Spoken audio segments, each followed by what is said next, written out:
Hello students, I hope आप सब बढ़िया होंगे और डिजिटली काफ़ी नॉलेज भी गेन कर रहे होंगे। ठीक है, चलिए जी, जैसा आज आप लोगों को दिख रहा है एक्सरसाइज 2.2 आज हम लोग स्टार्ट करने जा रहे हैं, जिसका फर्स्ट क्वेश्चन का फोर्थ पार्ट स्टार्ट करेंगे क्योंकि थर्ड पार्ट तक हम अपनी पिछली वीडियोस में कर चुके हैं। ठीक है, चलिए जी, बिना टाइम वेस्ट के स्टार्ट करते हैं। 4u² plus 8u। अगर आपने वीडियो नहीं देखी है तो पहले वीडियो ज़रूर देख कर आइए, क्योंकि इसमें मैंने आपको अच्छे से एक्सप्लेन किया है कि इसे हम किस तरीके से क्वेश्चन सॉल्व करते हैं, स्प्लिटिंग मेथड किस तरीके से अप्लाई करते हैं, सारी चीज़ें। ठीक है, अब देखिए ध्यान यहाँ से, ये हमारे पास क्या गिवन है, एक पॉलिनोमियल है इन terms of u, right. I hope video blur ना हो, फोकस अच्छे से आ रहा होगा। ठीक है, चलिए जब स्टार्ट करते हैं, इतना हो गया हमारे पास 4u² plus 8u is equals to p u. It means ये हमारा क्या है, पॉलिनोमियल है u की टर्म्स में। अब हमें पता है अगर हमें क्या निकालने हैं, जीरोस निकालने हैं, तो उसके लिए हम क्या करते हैं, सबसे पहले अपने पॉलिनोमियल को इक्वल टू 0 रखते हैं। ये हमारा फर्स्ट स्टेप होता है। ठीक है, क्या करेंगे, 4u² plus 8u equal to 0। ये एक्सरसाइज 2.2 है और इससे पहले वाले जो फोर्थ पार्ट से पहले वाले पार्ट हैं वो हम लोग ऑलरेडी कर चुके हैं। ठीक है, चलिए जी, इतना हो गया। अब देखिए, क्या मैं यहाँ पर इसे स्प्लिट कर सकती हूँ, क्योंकि अगर यहाँ पे कांस्टेंट होता पहले तो इसे जनरल इक्वेशन से कंपेयर करते हैं। ठीक है, यहाँ लिखते हैं हम लोग compare with general quadratic equation. ठीक है, किससे कंपेयर करेंगे, होती क्या है, ax² plus bx plus c। ठीक है जी, इतनी ही होती है, इक्वल टू 0। अब ध्यान से देखिए, कंपेयर कीजिए 4u² ax²। It means a is equal to what, 4 comma, अब प्लस bx, यहाँ पर plus 8u। It means b is equal to 8। ठीक है जी, अब आगे c देखिए, यहाँ पर प्लस c है और यहाँ पर कुछ नहीं। इट मीन्स c किसके इक्वल होगा, 0 के इक्वल है। ठीक है जी, चलिए अब आगे ध्यान दीजिए। इतना करने के बाद अब हमें क्या करना है, 4u² plus 8u equal to 0 के हमें जीरोस फाइंड आउट करने हैं। सबसे पहला स्टेप हमने कर लिया कि हमने अपने पॉलिनोमियल को 0 के इक्वल रखा। अब देखिए, हम यहाँ पर फैक्टर्स नहीं कर सकते। ठीक है, क्यों, क्योंकि हमारे पास c नहीं है, c 0 गिवन है, कांस्टेंट हमारे पास है ही नहीं। तो बट हमें क्या दिख रहा है, यहाँ से देखिए, यहाँ पर 4u² है, यहाँ पर 8u है, तो यहाँ तो डायरेक्टली कॉमन आ रहा है, बल्कि हमें स्प्लिट करने की जरूरत ही नहीं पड़ी। 4 कॉमन आएगा क्योंकि यहाँ पर 4 है और यहाँ पर 8 है। ठीक है, और u² और u, इसमें से एक u कॉमन लेंगे, राइट। आगे देखिए, अब यहाँ से 4u² में से 4u कॉमन आ गया, सिर्फ कितना बचा अंदर, u प्लस, अब 4u कॉमन ले चुके हम लोग, 8u में से कितना बचेगा, ओनली 2 इक्वल टू 0। चाहे तो मल्टीप्लाई करके देख लीजिए कि आपने सही कॉमन लिया है या नहीं। 4u की मल्टीप्लाई कीजिए u के साथ, कितना मिलेगा, 4u²। देखिए ऊपर 4u² लिखा है। ठीक है, मैथ्स की यही सबसे अच्छी बात होती है कि हम अपने आंसर्स को चेकआउट भी करते हुए चल सकते हैं कि हम सही कर रहे हैं या गलत। उसके बाद देखिए प्लस है तो ऊपर भी प्लस, 4u मल्टीप्लाई बाई 2 कितना मिलेगा, 8u। देखिए ऊपर भी वही लिखा है, इट मीन्स हमने बिल्कुल ठीक कॉमन लिया है। अब देखिए, इतना करने के बाद हम लोग क्या करते हैं, इक्वेट करते हैं। ठीक है जी, इक्वेट करेंगे, क्या होगा, एक बार 4u इक्वल टू 0 रखेंगे, यही चीज करते थे फैक्टर निकालने के बाद, और एक बार u प्लस 2 इक्वल टू 0 रखेंगे। ठीक है, अब आगे देखिए जरा, 4u इक्वल टू 0, यहां से u इक्वल टू कितना निकलेगा, 0/4। और हमने ये 9th क्लास में पढ़ा है, 0 something is always equal to 0। ठीक है, ये देख सकते हैं आप लोग। आई थिंक ये स्क्रीन छोटी पड़ गई। चलिए देखिए, इतना है समझ में। हमने क्या किया, इक्वेट किया, 4u को एक बार 0 के इक्वल रखा, u प्लस 2 को एक बार 0 के इक्वल रखा। उसके बाद क्या करेंगे, यहाँ से u की वैल्यू निकालेंगे, 4u के साथ मल्टीप्लाई में है, इक्वल टू के उधर जाकर डिवाइड में कन्वर्ट हो गया, और हमें पता है 0 something is always equal to 0। ठीक है, अब यहाँ देखिए जरा, u प्लस 2 है, इक्वल टू के उधर जाएगा तो -2 में कन्वर्ट हो जाएगा। ठीक है, तो हम कह सकते हैं हमारे जीरोस क्या निकले, एक अल्फा निकला जीरोस, दूसरा जो 0 होता है उसका नाम होता है बीटा, और वो निकला हमारा -2। ये देखिए, ये इजी था ना, क्योंकि इसमें स्प्लिटिंग मेथड की जरूरत ही नहीं पड़ी, जस्ट बिकॉज कि यहाँ पर C 0 था, इतना हो गया। बट क्वेश्चन इतना ही नहीं है, आगे हमें क्या करना है, we have to verify, right. Verify करने के लिए क्या करते हैं, सबसे पहले फॉर्मूला याद होगा, 3 पार्ट्स हम ऑलरेडी कर चुके हैं, sum of zeros. Sum of zeros का क्या फॉर्मूला होता है, that is alpha plus beta is equals to minus b upon a. ठीक है, इसे हम क्या करते हैं, हमेशा की तरह बॉक्स में बंद करेंगे ताकि हमें इजीली याद रहे और अच्छे से काम कर सके। चलिए जी, अब देखिए जरा, alpha plus beta is equals to minus b upon a अगर आ गया तो it means question is verified. अब यहां से देखिए अल्फा की वैल्यू कितनी है, ऊपर आप लोग साथ के साथ कॉपी पेन लेकर बैठिए और साथ के साथ सॉल्व कीजिए। अब देखिए अल्फा की वैल्यू कितनी है, दैट इज 0, ठीक है, प्लस यहां पर प्लस है। बीटा की वैल्यू देखिए ऊपर से कितनी है, -2, तो यहां हम रखेंगे -2। सबसे पहले इक्वेशन में देखिए, अब यहां देखिए कितना है, माइनस। अब सबसे पहले ऊपर देखिए जहां हमने लिखा था ए बी सी की हम लोग वैल्यूज निकाल चुके हैं ऑलरेडी, वहां से बी की वैल्यू बताइए कितनी है, 8 अपॉन में ए की वैल्यू कितनी है, 4। ठीक है, आई होप आप कॉपी पेन लेकर बैठे होंगे और अच्छे से सॉल्व भी कर लेंगे। अब देखिए प्लस माइनस माइनस और 2 एज इट इज, ठीक है, इक्वल टू में 4 1 जा 4, 4 2 जा 8, कितना बचा, एक ये माइनस का साइन और वहां से और 2 बचा। वेरीफाई हो गया हमारा सम, तो वेरीफाई हो चुका है। दूसरा क्या होता है हमारे पास, relationship, that is product of zeros. अब हमें वो भी वेरीफाई करना है, तो ध्यान से देखिए आप लोग। चलिए जी, अब यहां हम लिखेंगे प्रोडक्ट ऑफ जीरोज। ठीक है, प्रोडक्ट ऑफ जीरोज क्या कहता है, that is alpha multiply by beta is equals to C upon a. इसे भी हम बॉक्स में बंद करेंगे, ठीक है, ताकि हम अच्छे से चीजों को पढ़ सके, समझ सके, और बोर्ड के जब हम एग्जाम दें तो हमें ये ना लगे कि ये हमने क्या किया हुआ है। ठीक है, एक एक स्टेप अच्छे से करेंगे, क्योंकि अब आपके क्वेश्चंस वगैरह सब कंसेप्चुअल वाइज आएंगे, तो ध्यान देना है। देखिए अब अल्फा की वैल्यू कितनी है, 0, बीटा की वैल्यू कितनी है, -2, इक्वल टू C की वैल्यू बताइए ऊपर से कितनी थी जहां आप लोगों ने लिखी होगी, दैट इज 0 अपॉन ए कितना है हमारे पास, 4। अब देखिए 0 की मल्टीप्लाई किसी भी नंबर के साथ करेंगे तो 0 ही आएगा, इक्वल टू 0 के नीचे मतलब डिनोमिनेटर में कोई भी नंबर हो, चाहे यहाँ 1000 हो, चाहे 1 लाख हो, चाहे कुछ भी हो, हमेशा आंसर 0 आता है। ये भी हम 9th क्लास में पढ़ चुके हैं कि 0 अपॉन समथिंग, चाहे नीचे कोई भी नंबर हो डिनोमिनेटर में, अगर न्यूमरेटर 0 है तो हमेशा आंसर 0 आएगा। और देखिए वेरीफाई हो गया। बट याद रखिए अगर न्यूमरेटर में कोई भी नंबर होगा, मान लीजिए 4 है, ठीक है, और डिनोमिनेटर में 0 है, तो ये कभी भी 0 के इक्वल नहीं होता है। ठीक है, ये हमेशा नॉट डिफाइन होता है।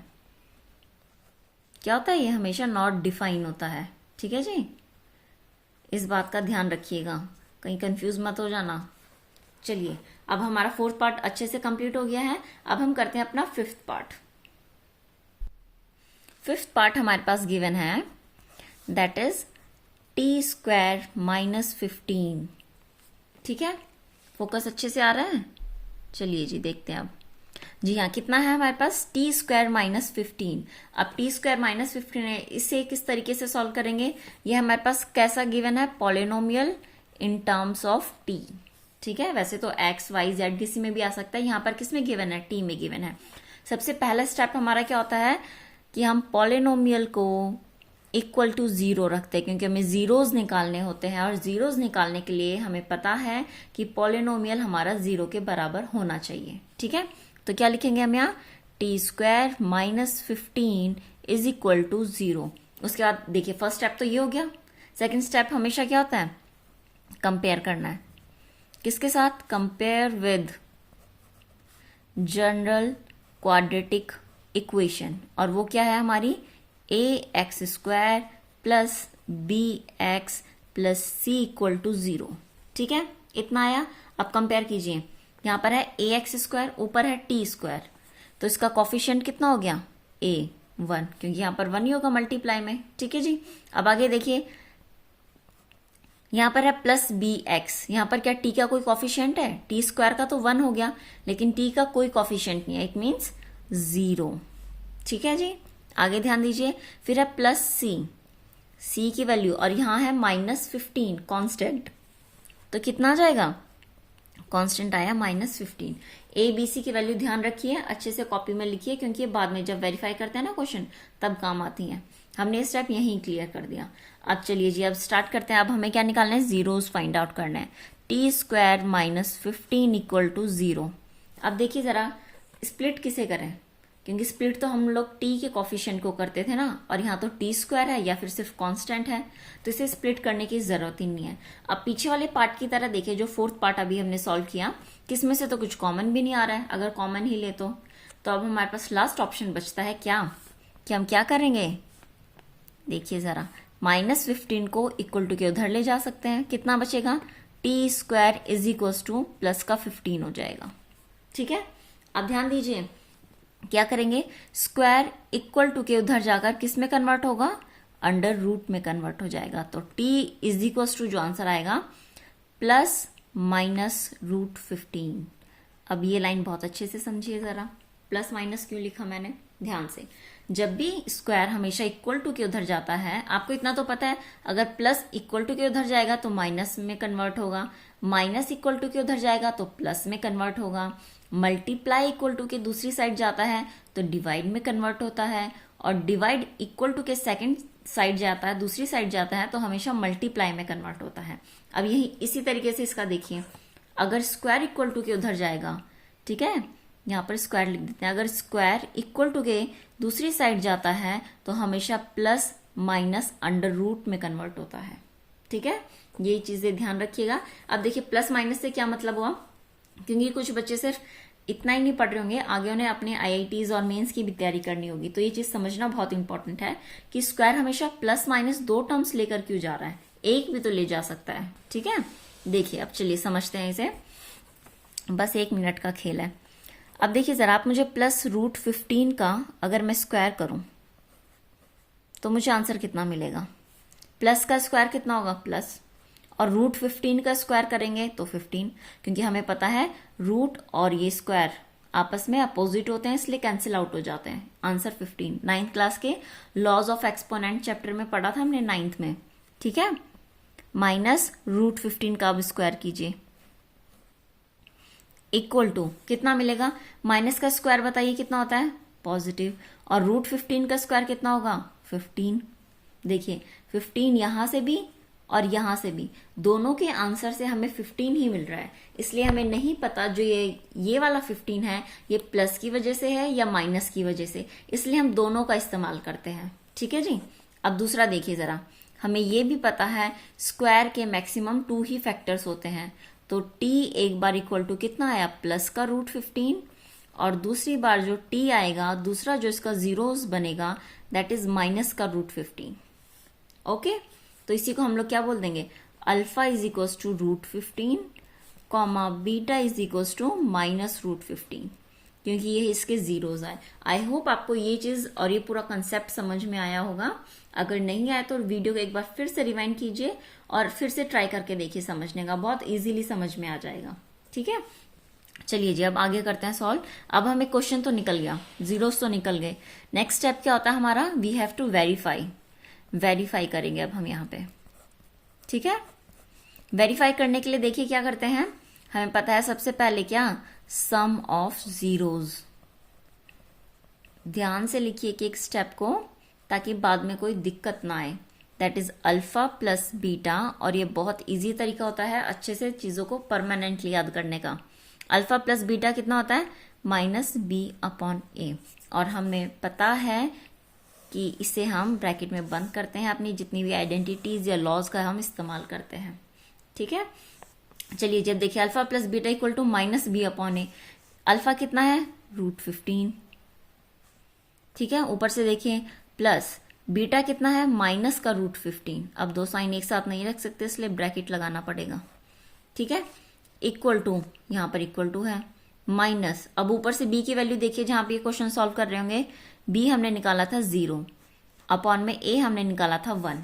ठीक है, अब देखिए प्लस माइनस √15 तो as it is, plus minus किसका साइन आएगा, माइनस का, और ये √15। अब हमें पता है 0 अपॉन समथिंग तो क्या होता है, हमेशा 0 ही होता है, और 0 ना तो कोई पॉजिटिव होता है ना नेगेटिव होता है, इसलिए कोई साइन नहीं लगाते हम लोग। ठीक है, देखिए अब जरा, अब ये प्लस का √15 माइनस का √15, ये इससे कैंसिल आउट, ये भी 0, इट मीन 0 इक्वल टू 0, तो सम हमारे पास वेरीफाई हो गया है। लास्ट है हमारे पास, दैट इज प्रोडक्ट, जो हम लोगों को वेरीफाई करना है। ठीक है, अब यहां हम लिखते हैं प्रोडक्ट ऑफ जीरोज। अगर आपको वीडियो पसंद आए और आपको काफी यूजफुल भी रही हो तो लाइक शेयर जरूर कीजिए और चैनल को सब्सक्राइब कीजिए, ताकि नेक्स्ट आने वाली जो वीडियो है आपको इजीली नोटिफिकेशन में मिल सके। ठीक है, प्रोडक्ट ऑफ जीरोज देखिए जरा, कितना होता है, alpha into beta which is equals to C upon A। यही है हमारे पास फॉर्मूला। चलिए जी, अब इतना करने के बाद अल्फा किसके बराबर है, that is equal two plus √15। ठीक है, इसे मल्टीप्लाई करना है बीटा के साथ, बीटा कितना है, माइनस का √15। मैथ्स की वीडियोस देखते टाइम हमेशा पेन कॉपी हाथ में लीजिए और एक एक चीज को लिखिए, ताकि बाद में आप खुद इजीली रिवाइज कर सकें। अभी से नोट्स बनाइए ताकि बाद में दिक्कत ही ना आए। अब देखिए जरा, C की वैल्यू बताइए ऊपर से कितनी थी, दैट इज -15 निकाली थी हमने। ठीक है, और A हमने निकाला था 1। अब इन दोनों को सॉल्व करते हैं। 9th क्लास याद है थोड़ी बहुत, एक्सपोनेंट्स, लॉज ऑफ एक्सपोनेंट्स की भी वीडियो बनाई है मैंने। प्लस यहाँ लिखते हैं √A। ठीक है, multiply by √A is always equal to A। ठीक है, ये था हमारा 9th क्लास के एक्सपोनेंट में, इसलिए दिख रहा है देखिए प्लस माइनस, क्योंकि ये तो प्लस का रूट है ना, तो ये प्लस माइनस तो साइन तो माइनस का आएगा। अब मल्टीप्लाई कीजिए √A इंटू √A, कितना आता आंसर, A मीन्स 15 आंसर आएगा, इक्वल टू यहाँ भी -15 है, इट मीन्स प्रोडक्ट भी हमारा वेरीफाई हो गया। इस तरीके से हमारा 5th पार्ट भी सॉल्व होता है। ये मत सोचिए कि आप first second part 1-2 part solve किए और हो गया। इन्होंने हर पार्ट, आपने देखा होगा, हमने अभी तक 5 पार्ट्स किया, 5 पार्ट्स के पांचों अलग तरीके से सॉल्व हुए हैं। ठीक है, इसलिए हर क्वेश्चन की प्रैक्टिस होना जरूरी है, क्योंकि अब आप लोगों का सिलेबस काफी कम हो चुका है, आधी चीजें डिलीटेड है, इसलिए हम एक भी टॉपिक या एक भी पार्ट नहीं छोड़ सकते। ठीक है, चलिए जी, अब हम करते हैं आगे। अब हमारा लास्ट पार्ट बचता है, दैट इज पार्ट नंबर 6। ठीक है, चलिए जी, इसमें क्या कहा गया हमसे कहा है 3x² -x -4, ये हमारा पॉलिनोमियल गिवन है। ठीक है, वीडियो ब्लर तो नहीं हुई, चलिए फोकस अच्छे से। अब हमें पता है ये क्या है हमारे पास, that is polynomial in terms of x। सबसे पहला स्टेप हमेशा की तरह क्या करते हैं कि हम अपने पॉलिनोमियल को किसके इक्वल रखते हैं, इक्वल टू 0 रखेंगे। Equal to 0 means 3x² -x -4 equal to 0 रखा, हो गया। फिर क्या करते हैं, नेक्स्ट स्टेप हमें पता है क्या, कंपेयर किया जाता है, क्योंकि ABC की वैल्यू भी तो निकालनी है। Compare with general quadratic equation, और वो क्या होती है, ax² + bx + c equal to 0। एक बात ध्यान रखिए, हो सकता है ये आपसे MCQ में पूछ ले, या जब आप लोग आगे तैयारी करें अपनी हायर क्लासेस की इंजीनियरिंग लेवल पे, तो यहाँ पर क्वाड्रेटिक इक्वेशन में A कंडीशन होती है डज नॉट इक्वल टू 0 की, बट ये यहाँ लिखने की जरूरत नहीं है, लेकिन आप लोगों को पता होना चाहिए, ये मैंने आपको थ्योरी वाली वीडियो में भी बताया है। ठीक है, चलिए जी, अब कंपेयर करते हैं ax², यहाँ पर है 3x², तो A किसके बराबर हुआ, 3 की। ठीक है, सॉरी, आगे है +bx, इट मीन्स कितना आ जाएगा, -x। तो यहाँ पे जो b है, अब देखिए x के साथ क्या है, कॉफिशिएंट दिख रहा है, 1 तो होगा ही होगा, तभी तो x आया होगा, तो इसका मतलब b की वैल्यू कितनी है, -1। अब यहाँ से देखिए +c और यहाँ -4 है, इट मीन c की वैल्यू कितनी है, -4। हमने a b c की वैल्यूज निकाल दी। अब हम सबसे पहले जीरोस फाइंड आउट करेंगे ताकि हमें अल्फा बीटा मिल जाए। देखिए अब ध्यान से, 3x² -x -4 स्प्लिटिंग मेथड, आप लोगों को अच्छे से पता है स्प्लिटिंग मेथड, क्योंकि मैं 9th वाली वीडियो में भी करवाया है, पिछली वीडियो में मैंने उसका डिस्क्रिप्शन भी दिया था और आई बटन में भी शेयर की थी, और इससे पहले वाले बाकी पार्ट्स में भी हम अच्छे से कर चुके हैं। ठीक है, अब इसमें क्या करेंगे, एक बार फिर से समझिए। 4 की मल्टीप्लाई करेंगे 3, वैसे तो डायरेक्ट दिख ही रहा है, इसमें करने की ज़रूरत भी नहीं है, बट फिर भी देख लेते हैं जिन बच्चों को नहीं आया होगा समझ में, ठीक है, जिन्हें आ गया वो आगे सॉल्व कर सकते हैं इजीली, ठीक है। इतना करने के बाद देखिए क्या करते हैं, कांस्टेंट वाले पार्ट की और जो हमारे पास एक्स स्क्वायर का कोफिशिएंट होता है उसकी मल्टीप्लाई कीजिए, कितना आया 12। अब 12 के क्या करते हैं फैक्टर्स, 2 6 ज़ा 12, 2 3 ज़ा 6 और 3 1 ज़ा 3, ठीक है।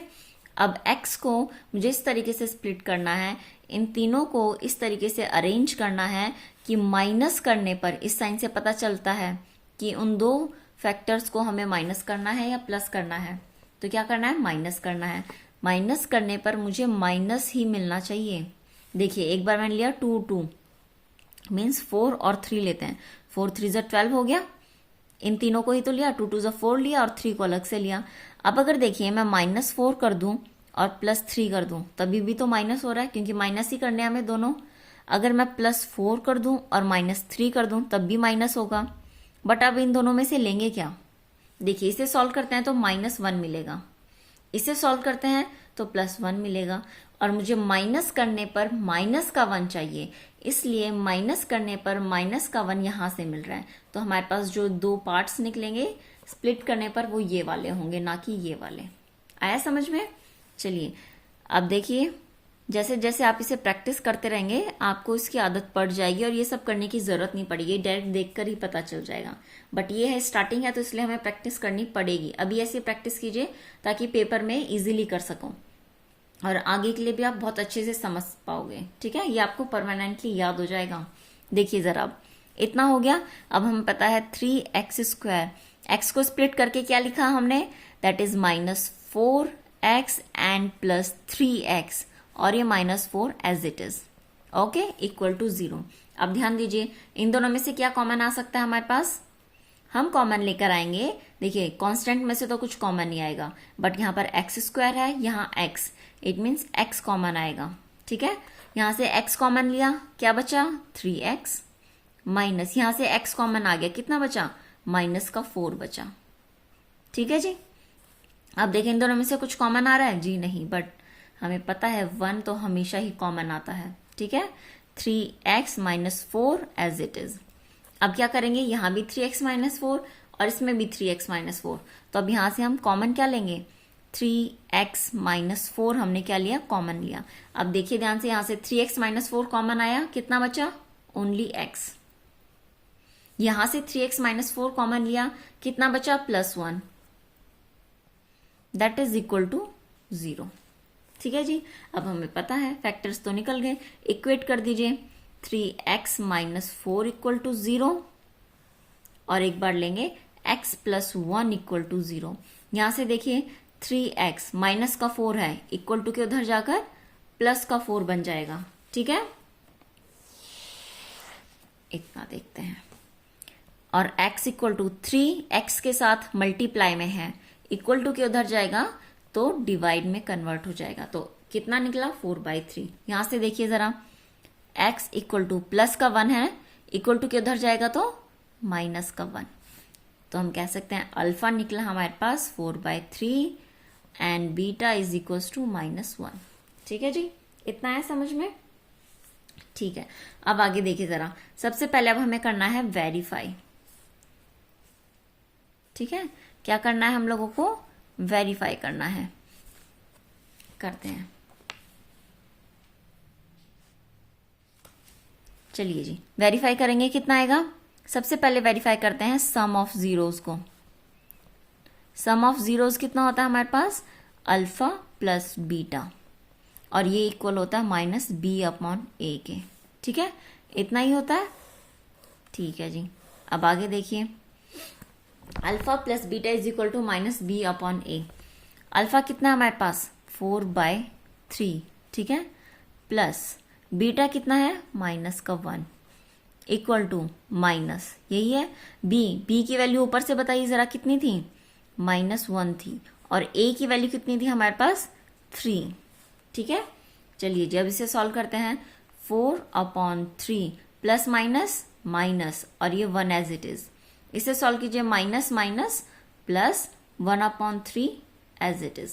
अब देखिए यहां पर क्या लेना पड़ेगा, एलसीएम। ठीक है, एलसीएम लेके सॉल्व करते हैं इसे। अब हमने इसका एलसीएम लिया तो कितना मिलेगा, 4 माइनस 3 अपॉन 4। ठीक है, वीडियो ब्लर हो गई, एक बार देख लेते हैं। अच्छा, नीचे तो 3 था हमारा। ठीक है, नीचे क्या है, 3 है, और इक्वल टू में इधर कितना आया था, दैट इज 1/3। तो 4 में से 3 गया, 1/3 इक्वल टू 1/3। तो सम तो हमारा वेरीफाई हो गया। इसी तरीके से हमें क्या करना है, प्रोडक्ट भी वेरीफाई करना है। प्रोडक्ट ऑफ जीरोज कितना मिलेगा, प्रोडक्ट ऑफ जीरोज में हमें, that is alpha into beta is equal to C/A। ठीक है, अल्फा इंटू बीटा क्या हो जाएगा, बताइए जरा, अल्फा कितना था, अल्फा हम लोगों का निकला था दैट इज 4/3। ठीक है, 4/3 मल्टीप्लाई बीटा कितना निकला था हमारे पास, -1।